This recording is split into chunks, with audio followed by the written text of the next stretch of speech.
ओम नमः शिवाय, शिवजी सदा सहाय। ओम नमः शिवाय, गुरुजी सदा सहाय। ऑटोबायोग्राफी ऑफ योगी जी, अध्याय 12। मेरे गुरु के आश्रम में बिताए गए वर्ष। जो लोग इस जगत के लिए बहुत उपयोगी और अच्छे होते हैं, वे दूसरे जगत की शोभा बनते हैं। श्री युक्तेश्वर जी ने कहा, जब तक तुम्हें इस धरती की ताजी हवा मुफ्त में मिलती है, तब तक तुम्हारा धर्म है कि तुम अपनी कृतज्ञता दिखाते हुए इसे अपनी अच्छी सेवा दो। वह जिसने स्वयं को श्वास रहित स्थिति द्वारा समाधि की अवस्था में प्रतिष्ठित कर लिया गया हो, वही जगत के कर्तव्यों से मुक्त है। मैं तुम्हें बताने से नहीं चूकूंगा जब तुम इस अंतिम पूर्णता को प्राप्त कर लोगे। मेरे गुरु को किसी भी तरह की घूस नहीं दी जा सकती थी, यहाँ तक कि प्रेम द्वारा भी। वे किसी के प्रति कोई नरमी नहीं दिखाते थे।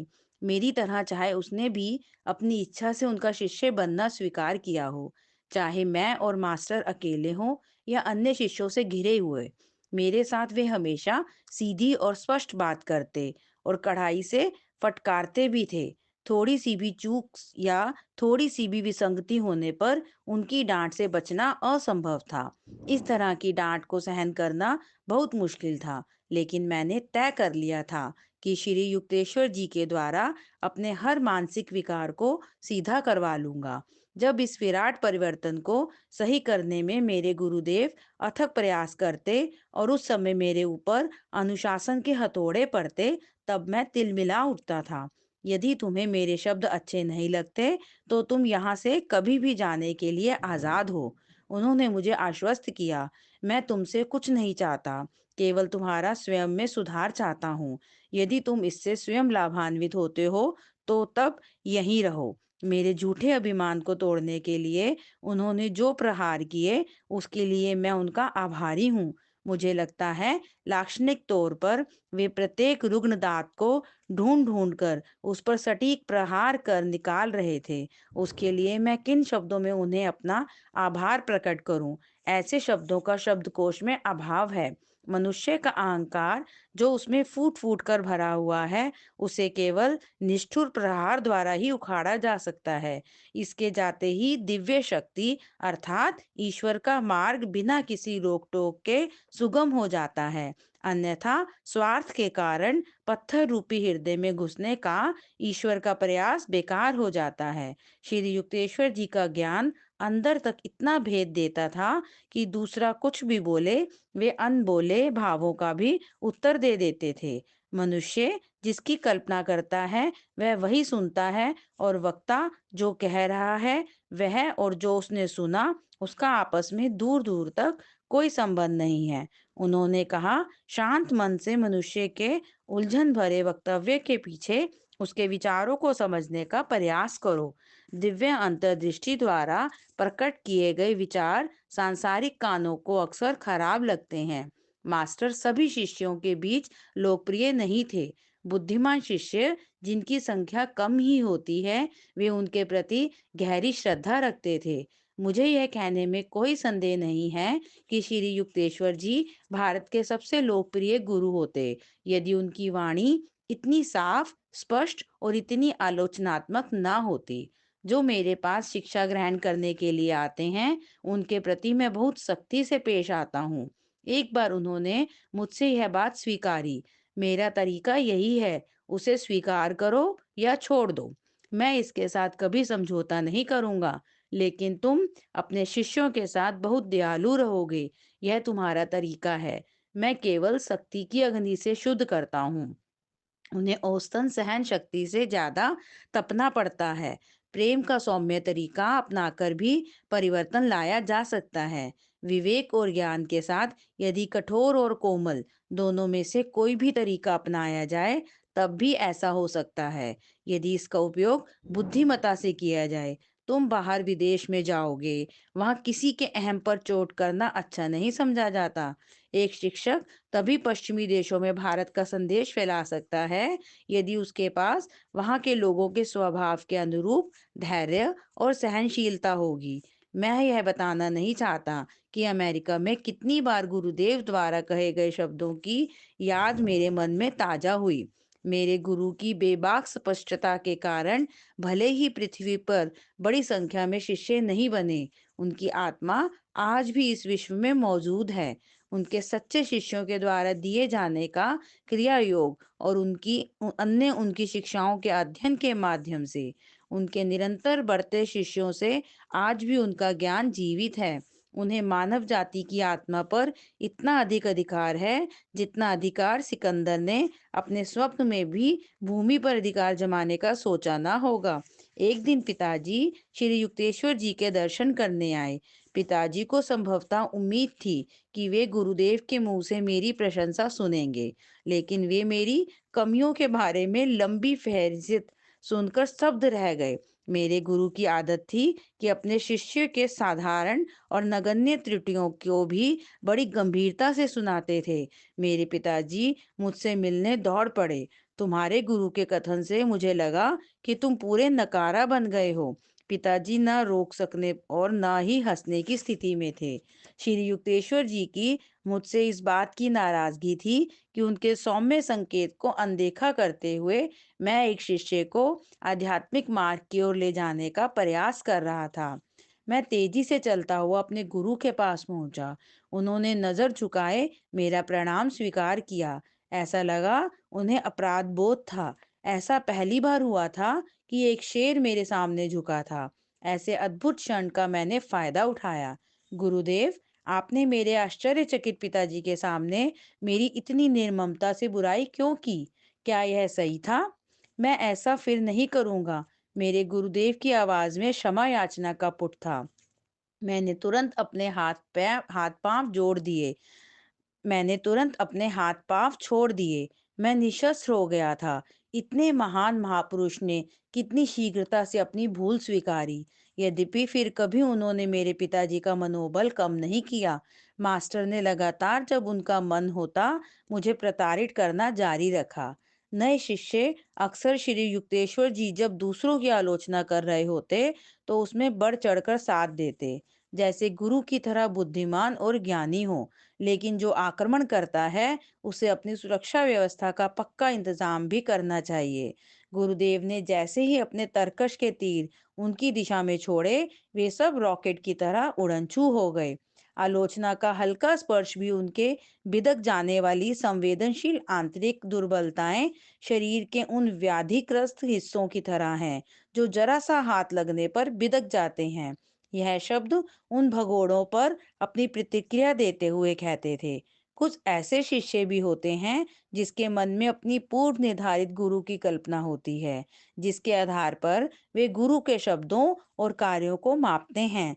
ऐसे लोगों को अक्सर शिकायत रहती थी कि वे श्री युक्तेश्वर जी को समझ नहीं पाए, ना ही तुम ईश्वर को समझ पाए। मैं एक अवसर पर बरस पड़ा। यदि तुम संत को समझ पाते तो स्वयं भी संत बन जाते। सृष्टि के अरबों वर्षों का रहस्य समझ नहीं पाए। हर क्षण अंदर बाहर लेने वाली हवा भी हमारे लिए रहस्य है। तो वह इसका साहस कर रहा है कि सिद्ध पुरुष के अथाह स्वभाव का ज्ञान उसे तुरंत हो जाए। शिष्य आते और जाते रहे जिन्होंने एक सहज सहानुभूतिपूर्ण और आरामदायक जीवन की कल्पना की। ऐसा सरल मार्ग उन्हें आश्रम में नहीं मिला। गुरुदेव अपने शिष्यों को आश्रय और अनंत काल तक संरक्षण और मार्गदर्शन के लिए तैयार करते थे, लेकिन कई संकीर्ण प्रवृत्ति वाले शिष्य अपने अहंकार की तृप्ति यानी सहानुभूति वाला व्यवहार चाहते थे। वे वापस चले गए। उन्होंने विनम्रता की अपेक्षा अवमानना को प्राथमिकता दी। गुरुदेव का ज्ञान सूर्य के समान प्रखर तेज की तरह था, जो उनकी आध्यात्मिक बीमारी के लिए सहनीय नहीं था। वे अपने लिए नीचे स्तर का गुरु चाहते थे, जो उनकी झूठी खुशामद करते हुए उन्हें अज्ञान की शांत निद्रा में सोने दे। मेरे मास्टर के साथ शुरुआती महीनों में मेरे मन में हमेशा उनकी डांट का भय बना रहता था, परंतु जल्द ही मुझे समझ आ गया कि डांट फटकार उन्हीं लोगों के लिए आरक्षित थी जिन शिष्यों ने मेरी तरह उनके अनुशासन को भी मांगा था। यदि पीड़ित शिष्य विरोध करता तो श्री युक्तेश्वर जी बिना बुरा माने मौन धारण कर लेते थे। उनके शब्दों में कभी क्रोध नहीं होता था, बल्कि केवल अव्यक्तिक ज्ञान होता था। मास्टर की अंतर्दृष्टि किसी भी अनौपचारिक आगंतुक के कानों के लिए नहीं होती थी। वे कभी भी उनकी कमियां नहीं बताते थे, चाहे वे सामने से दिख भी रही हों। लेकिन वे शिष्य जो उनसे सलाह मांगते, श्री युक्तेश्वर जी उसे अपनी जिम्मेदारी समझते। ऐसा गुरु बहुत साहसी होता है, जो अहंकार से भरे मानवता की अशुद्धियों से भरपूर कच्ची धातु को रूपांतरित करने का काम अपने हाथ में लेता है। एक संत का साहस संसार में लड़खड़ाते नेत्रहीन लोगों के प्रति करुणा में स्थित होता है। जब मैंने अपने आंतरिक क्रोध का त्याग किया, तब मैंने देखा कि मुझे मिलने वाली प्रताड़नाओं में कमी आ गई। मास्टर मेरे प्रति थोड़े नरम हो गए थे। समय आने पर मैंने मानसिक तर्क वितर्क और अवचेतन रूप से बैठे विचारों की सभी दीवारें गिरा दी, जिसके द्वारा मनुष्य स्वयं को सुरक्षित करता है। इसके बदले पुरस्कार के रूप में मैंने पाया कि गुरु के साथ अनायास ही मेरा बहुत अच्छा तालमेल बैठ गया। तब मैंने देखा कि वे दूसरों पर विश्वास करते, उनका ख्याल रखते और मन ही मन उनसे प्रेम करते हैं, लेकिन उन्होंने कभी अपने स्नेह का प्रदर्शन नहीं किया। मेरा स्वयं का स्वभाव मुख्यतः भक्तिमय है। मैं यह देखकर शुरू में बेचैन हो जाता था कि मेरे गुरु, जो पूर्ण ज्ञान की प्रतिमूर्ति हैं, मगर भक्ति विहीन दिखते हैं, और जो अपने को केवल ठंडे आध्यात्मिक गणितज्ञ की तरह अपने को दिखाते हैं। लेकिन जब मैंने अपने को उनकी प्रकृति के अनुसार ढाला, तो मैंने पाया कि ईश्वर के प्रति मेरी भक्ति में कमी आने की बजाय वह बढ़ती चली गई। एक आत्म साक्षात्कारी गुरु अपने विभिन्न शिष्यों को उनकी प्रवृत्तियों के झुकाव के अनुसार उनका मार्गदर्शन करते हैं। मेरा श्री युक्तेश्वर जी के साथ बोलने वाला संबंध नहीं था, फिर भी आंतरिक स्तर पर धारा प्रवाह संवाद बना रहता था। अक्सर मैं अपने विचारों पर उनकी स्वीकृति पाता था, जिससे बोलने का कोई औचित्य नहीं था। उनके बगल में शांतिपूर्वक बैठे-बैठे मुझे अनुभव होता था कि उनकी असीम कृपा शांतिपूर्वक मेरे ऊपर वर्षा कर रही है। श्री युक्तेश्वर जी के निष्पक्ष न्याय का स्पष्ट प्रदर्शन मुझे मेरे कॉलेज की ग्रीष्मकालीन छुट्टियों पर दिखाई दिया। मैंने श्री रामपुर में अपने गुरु के पास निर्विघ्न साथ पाने के मौके का स्वागत किया। आश्रम का सारा कार्यभार अब तुम संभालोगे। मास्टर मेरे उत्सुकतापूर्ण आगमन पर खुश थे। तुम्हारे कर्तव्यों में अतिथियों का स्वागत और अन्य शिष्यों के कार्य की देखरेख करना है। 15 दिन बाद कुमार पूर्व बंगाल से एक युवा गांववासी आश्रम में शिक्षा प्राप्त करने के लिए आकर रहने लगा। अत्यंत बुद्धिमान होने के कारण उसने शीघ्र ही श्री युक्तेश्वर जी का स्नेह जीत लिया।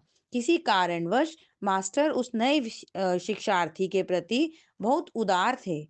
मुकुंद, कुमार को अपनी जिम्मेदारियां सौंप दो। तुम अपना समय झाड़ू लगाने और खाने में लगाओ। मास्टर ने इन निर्देशों को दिया, जबकि उस नए शिष्य को आए अभी महीना भर ही हुआ था। नेता की तरक्की मिलने पर कुमार घर में तानाशाही चलाने लगा। मूक विद्रोह की तरह अन्य शिष्य मेरे पास रोज सलाह लेने के लिए आने लगे। गुरुदेव, मुकुंद मुझसे सहा नहीं जाता। आपने मुझे आश्रम की देखभाल का काम सौंपा है, फिर भी सब उसके पास जाते हैं और उसकी आज्ञा मानते हैं। 3 हफ्ते बाद मैंने कुमार को अपने गुरुदेव से कहते सुना, जब मैं बगल के कमरे में था। तभी मैंने उसे रसोई का काम दिया और तुम्हें बैठक खाने का। श्री युक्तेश्वर जी के फटकार भरे शब्द कुमार के लिए नए थे। इस तरह तुमने समझ लिया कि एक योग्य नेता में सेवा की इच्छा होती है, किसी पर अधिकार चलाने की नहीं। तुम मुकुंद का स्थान चाहते थे, लेकिन उसे अपनी योग्यता से संभाल नहीं पाए। अब अपने पहले कार्य पर वापस जाओ, रसोइये के एक सहायक की तरह। इस घटना के बाद मास्टर ने फिर से कुमार की तरफ अस्वाभाविक उदारता की नीति अपना ली। आकर्षण के रहस्य को कौन समझ सकता है? कुमार में मेरे गुरु को एक अंदर सुंदर फव्वारा नजर आया, जिसकी बौछार साथ के शिष्यों पर नहीं रही। यद्यपि नया लड़का मास्टर का प्रिय था, मुझे इसका कोई अफसोस नहीं था। व्यक्तिगत विलक्षणताएं सिद्ध पुरुषों में भी होती है। वे जीवन के चित्र में विविध जटिलता लाती है। छोटी छोटी बातों का मेरे मन पर कोई प्रभाव नहीं पड़ता। मैं श्री युक्तेश्वर जी के सानिध्य में बाह्य स्तुति के अलावा कहीं और अधिक लाभ पाना चाहता था। एक दिन बाद कुमार ने बिना किसी कारण जहर उगला। मैं बहुत दुखी हुआ। तुम्हारा गर्भ से सिर फूलकर फटने की स्थिति में है। फिर मैंने एक चेतावनी दी, जिसे मैंने अपने अंतःकरण में महसूस किया। यदि तुम अपने तौर तरीकों को नहीं सुधारोगे, तो एक दिन तुम्हें यह आश्रम छोड़ना पड़ेगा। हंसकर मेरा उपहास उड़ाते हुए कुमार ने मेरे शब्द गुरुदेव को बताए। मैं डांट खाने की अपेक्षा कर रहा था। मैं सक पकाकर एक कोने में खड़ा हो गया। शायद मुकुंद सही है। मास्टर का जवाब मुकुंद के लिए अस्वाभाविक रूप से शुष्क था। मैं बिना किसी डांट फटकार के बच गया। एक वर्ष उपरांत कुमार अपने घर जाने के लिए निकल गया। उसने श्री युक्तेश्वर जी, जो कभी अपने शिष्यों के आने जाने पर रोक नहीं लगाते थे, लेकिन उनकी मौन अस्वीकृति की अवहेलना करते हुए वह चला गया। कुछ महीनों बाद जब वह श्री रामपुर वापस आया, तब उसके अंदर एक दुखद बदलाव दिख रहा था। तेजस्वी चेहरे वाला कुमार अब वैसा नहीं रहा था। केवल एक साधारण किसान हमारे सामने खड़ा था, जिसने गलत संगत में कुछ बुरी आदतें पाल ली थी। मास्टर ने मुझे बुलाया और बहुत दुखे दिल से इस तथ्य पर बातचीत की कि अब वह आश्रम के साधु जीवन के लिए अयोग्य था। मुकुंद, मैं यह तुम पर छोड़ता हूँ कि कल तुम उसे आश्रम से जाने के लिए कहो। मैं यह काम नहीं कर सकता। श्री युक्तेश्वर जी की आंखों में आंसू थे, लेकिन तुरंत उन्होंने उन पर नियंत्रण कर लिया। यह लड़का कभी इतना नीचे नहीं गिरता। यदि इसने मेरा कहा माना होता और गलत साथियों की संगत में नहीं जाता। इसने मेरे संरक्षण को ठुकराया। अब उसका गुरु निर्दयी संसार ही होगा। कुमार के चले जाने में मुझे कोई खुशी नहीं थी। बहुत दुख से मैंने आश्चर्य से सोचा कि कैसे अपने मास्टर के प्रेम को जीतने की बजाय कोई सस्ते सांसारिक प्रलोभनों में फंस सकता है। सामान्य पुरुष में शराब और सेक्स की चाहत गहराई तक रहती है, और उसका आनंद लेने के लिए किसी सूक्ष्म बोध क्षमता की आवश्यकता नहीं होती। इंद्रियों की बुराई की तुलना सदाबहार करवीर पौधे से की जा सकती है, जिसके रंग बिरंगे फूलों से खुशबू निकलती रहती है, लेकिन पौधे का हर भाग विष से भरा होता है। इसका उपचार भी स्वयं के अंदर निहित है, जो उस सुख से प्रकाशमय है, जिसे हजारों दिशाओं में एक अंधे की तरह ढूंढा जा रहा है। कुमार की तीक्ष्ण बुद्धिमत्ता के बारे में बात करते हुए एक दिन गुरुदेव ने कहा, तीक्ष्ण बुद्धि एक द्विधारी तलवार है। इसका उपयोग अच्छे के लिए भी हो सकता है और बुरे के लिए भी। एक चाकू की तरह इससे या तो अज्ञान का फोड़ा काटा जा सकता है, या स्वयं को काटा जा सकता है। बुद्धिमत्ता का तभी सही प्रकार से मार्गदर्शन किया जा सकता है, जब मन आध्यात्मिक नियम से नहीं बच पाने के नियम को स्वीकारता है। मेरे गुरु अपने पुरुष और स्त्री शिष्यों को अपनी संतान मानते हुए उनसे खुलकर मिलते थे। उनकी आत्मा की समानता को समझते हुए वे किसी प्रकार का भेदभाव नहीं रखते थे। नींद में आपको पता नहीं होता कि आप पुरुष हैं या स्त्री। जिस प्रकार एक पुरुष स्त्री का वेश धारण कर लेने से स्त्री नहीं बन पाता, उसी प्रकार आत्मा स्त्री अथवा पुरुष का रूप धारण करने के बाद भी अपरिवर्तित रहती है। इसका कोई सेक्स नहीं होता। आत्मा ईश्वर का सच्चा और अपरिवर्तनीय प्रतिरूप है। श्री युक्तेश्वर जी ने कभी भी किसी स्त्री पर पुरुष को अपनी ओर आकर्षित करने का दोष नहीं देते थे, या उनसे दूर नहीं रहते थे। उन्होंने कहा, पुरुषों की तरफ स्त्रियां भी आकर्षित होती हैं। मैंने एक बार गुरुदेव से पूछा था कि क्यों एक महान संत ने स्त्रियों को नरक का द्वार कहा था। किसी लड़की ने उनके शुरुआती वर्षों में उनकी शांति को बहुत ज्यादा भंग किया होगा। मेरे गुरु ने आगे कहा, नहीं तो वह स्त्री को नहीं, बल्कि स्वयं के नियंत्रण में कमी को दोष देता। यदि कोई आगंतुक इस प्रकार की किसी कहानी का संकेत भर भी देता, तो मास्टर उसे अनसुना कर मौन धारण कर लेते थे। सुंदर चेहरे के उत्तेजक प्रहार को अपने ऊपर मत होने दो। उन्होंने अपने शिष्यों से कहा, इंद्रियों का दास कैसे इस जगत का आनंद ले सकता है। इस जगत के सूक्ष्म सुखंदों से वे वंचित रहते हैं, जब वे वासना के कीचड़ में डूबे रहते हैं। वासनाओं में आसक्त मनुष्य के लिए अच्छाई बुराई का भेद खत्म हो जाता है। शिष्य जो माया द्वारा बनाई गई कामेच्छा से बचने के लिए गुरु जी की शरण में आते, उन्हें श्री युक्तेश्वर जी धैर्य और समझदारी से उनका मार्गदर्शन करते थे। जिस प्रकार खाने का उद्देश्य भूख मिटाना है, लालच नहीं, उसी प्रकार काम की प्रवृत्ति भी प्रकृति के नियम के अनुसार प्रजाति को बढ़ाने के लिए होती है, कभी भी तृप्त न होने वाली काम वासनाओं को जगाने वाली नहीं। उन्होंने कहा, गलत इच्छाओं का अभी अंत करो, अन्यथा वे स्थूल शरीर के खत्म होने के बाद भी सूक्ष्म शरीर का पीछा नहीं छोड़ेंगी। भले ही शरीर कमजोर होता है, तब मन को इसका निरंतर विरोध करना चाहिए।